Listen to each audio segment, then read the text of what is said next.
So it's June 22nd, 2001. The Fast and Furious has just hit the theater. You're somewhere in the neighborhood of 10 years old with a burning passion for Hot Wheels toys. You see this new and exciting movie come out and you're begging your parents to take you to go see it. After some persuasion, you find yourself sitting front row watching one of the most iconic movies of all time. This is history and now you're a part of it. All of a sudden, you see this car that you or anyone you know has never heard of, a 1994 Toyota Supra. This is more than likely the first time in your life that you've seen this car and instantly you fall in love with it. The Fast and the Furious franchise was a spark that lit the fire for your love of anything and everything automotive. So you spend the next 10 to 20 years working your ass off until finally you're able to afford the dream car that you fell in love with many years ago, a Mark IV Supra. But this isn't any Supra, this one is yours. You've spent hundreds of thousands of dollars building and modifying your dream car to perfection until one day you drop it off at a shop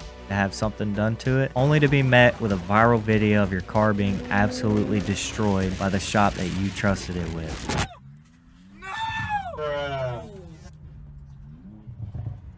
This is exactly what happened to this 1997 15th anniversary limited edition Toyota Supra. So before we get into all the details of this story, I want to start off by saying that a lot of the things said in this video are just hearsay or word of mouth. There aren't many actual facts to this whole situation, so take everything with a grain of salt. I spent a lot of time trying to gather as much information as I could on this, but there was only so much out there. So with that being said, let's start with what we believe are the facts in this story. So this Mark IV Supra was dropped off to Bespoke Motorsports, something like that, sometime within the last month to have some work done to it. I would assume that it's performance related, considering that the car has a pretty wild twin turbo setup and it looks to be well over the 1,000 horsepower threshold. So Bespoke Motorsports is owned by a guy named Luke Driscoll, who ironically has a profile picture of a crashed car on his Facebook, and word on the street is that the owner or one of the shop mechanics took the car out for testing and ended up losing control, flipping it several times and crashed it into a stationary train. Yes, you heard that right, and somehow somebody caught the whole thing on video. I did quite a bit of digging, and it looks like a guy named Trey Grube on Instagram is the guy who originally filmed the crash. And according to an article by thedrive.com who spoke with Trey, he said that he had been following the Supra for about 5 minutes leading up to the crash, during which its driver had allegedly been obeying traffic laws. Trey also apparently confirmed that the driver was a mechanic taking the car for a test drive. I'm not really sure how he could confirm this, other than knowing the owner personally and realizing that it wasn't him driving. Either way, the Drive.com reached out to Bespoke Motorsports for an interview, but obviously the owner declined. And we can 100% confirm that it was in fact this shop that had the car and wrecked it, because it was on their Instagram before it was deleted after the wreck happened. Pretty weird that they would delete any evidence that it was in their possession, but I would assume that their attorney or lawyer or whatever had something to do with that. I even saw somebody leave a comment in a Facebook group how they were just at Bespoke Motorsports prior to the wreck, filming a short video on the car, and there's no doubt that it's the same car. But other than all of that, that's really the only solid information that we have on this situation, and to no surprise, the community has quickly began to speculate every little detail about the incident. This car is plastered all over every relevant car page on the internet, and the comments are an absolute dumpster fire. As expected, the memes have already started flowing, and I'm honestly here for it. Now, obviously, in a situation like this, everyone is trying to figure out how or why this happened. The incident was originally posted in the Facebook group Colorado Car Spotters, so we know that it was probably a cold day. From what I can tell, it looked to be late morning, early afternoon, so more than likely the roads were cold, and if you know anything about big power cars, they do not like cold roads no matter how fat the tires are. Some people were saying that the tires looked like they had very little tread on them, but honestly it's hard for me to tell based off the poor quality photos pulled from Facebook. If I had to guess, I would say that given how expensive of a build that this probably is, I highly doubt that the owner had worn tires on the car. Or I could be completely wrong and he likes to party, do burnouts in Mexico regularly, but who knows. What I do know is that this shop is in deep shit. So from my point of view, it does honestly look like a complete accident, but that really doesn't change the fact that whoever was driving it, whether it be the owner of Bespoke Motorsports or one of his mechanics, probably shouldn't have been driving it. Why on earth anyone would willingly put themselves into a situation like that is honestly beyond me. I've personally turned down driving high horsepower cars in the past simply because I don't want to be liable for something like this happening. But according to multiple reports from people passing by, apparently the driver is okay. He was ejected out of the car, which means that he wasn't wearing his seatbelt, but he ended up being completely fine. So that's good. And as funny as the memes are, I'm actually really glad that nobody got hurt. But unfortunately, at this point, that car is a complete loss, and that's a huge bummer.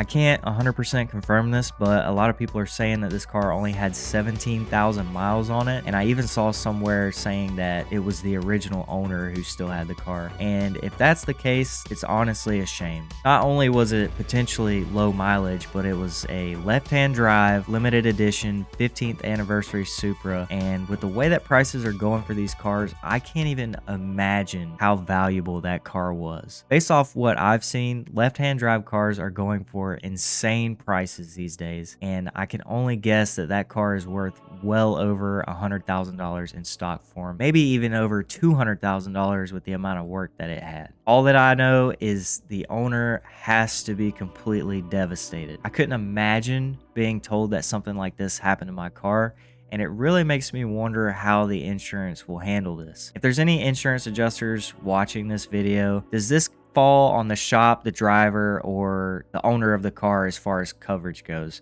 Let me know in the comments. I'm actually really curious. Another thing that I'm seeing pop up regularly is people talking about the rear end. I can't really remember off the top of my head the technical terms that people were using, but they were saying something happened in the rear end to cause the car to suddenly jerk to the right when it started to spin. And if you're a super guy, let me know in detail what exactly that means. I have no idea if that was the cause for the wreck, but it seems like it could be a possibility. I really do wish that we had a little bit more information on this whole thing. I tried my hardest to find maybe the owner on Instagram or Facebook or something like that, but there's really nothing out there that I could find. I did a lot of research and a lot of digging. I would assume that on both sides between the owner and the company, there's probably a lot of legal stuff in between all of that, so it makes sense why there's really nobody speaking out on it, and it's really only speculation at this point.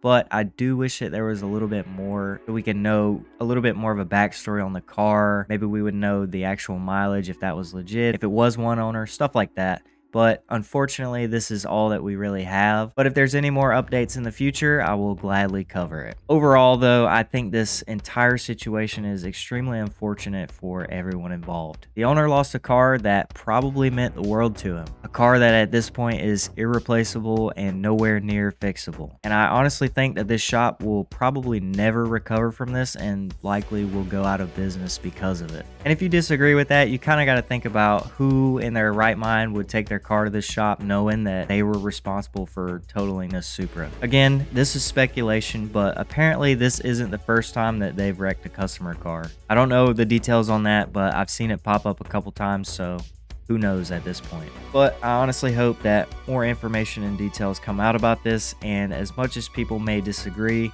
I really do hope that the shop recovers from it. I know we all want to point the finger and blame the shop, which I completely understand, but you have to realize that this business was probably the owner's dream and something he worked super hard to build and establish. Yes, they seem to be fully responsible for the wreck, and I hope all the appropriate legal actions are taken and everything is handled properly. But at the same time, I do sort of feel bad for the owner of Bespoke Motorsports.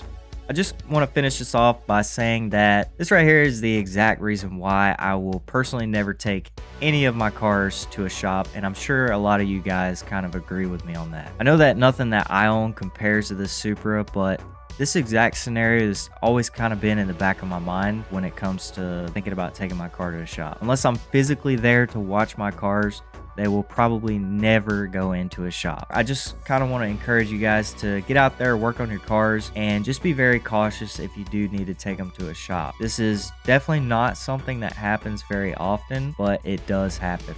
And I kid you not, just as I was about to wrap up this video, I went over to Bespoke Motorsports Instagram page and I noticed that they have a new post, and I'm gonna actually read it to you guys and put it on the screen. Kind of gives us a lot more information on the whole situation, so here it is. We here at Bespoke Motorsports would like to address the event that occurred on January 9th, 2023. We would first and foremost like to thank first responders and the Good Samaritan that assisted our employee at the time of this accident. We would also like to acknowledge that our employee was was relatively unharmed and was able to walk away from the accident. Secondly, we would like to address the disinformation that is online through either social media posts, independent publications, and local news stations. It has been reported that this event was our employee taking this car out for a joyride. That is wholly incorrect. The employee was test driving the car for the purposes of verifying recent repairs made to the vehicle.